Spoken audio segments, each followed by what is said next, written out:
حرب أكتوبر المجيدة بدأ العمل في العيادة الخارجية في 6 نوفمبر 1975 وتم الافتتاح في 30 أبريل 1986.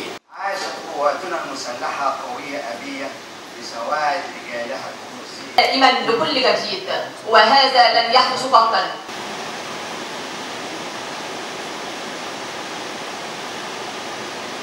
ليه احنا بنعمل الاعتماد وليه احنا بنقيم اداء المستشفيات، نقيم النظم الطبيه والنظم العلاجيه؟ الاساس في تطوير المنظومه الصحيه ككل ان يكون هناك اتاحه، يعني الخدمات الطبيه تكون متاحه للجميع.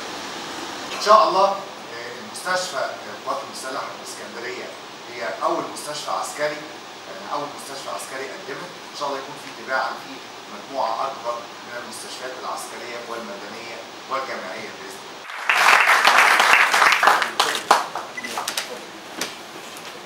الأستاذ الدكتور باكينان، شكرا.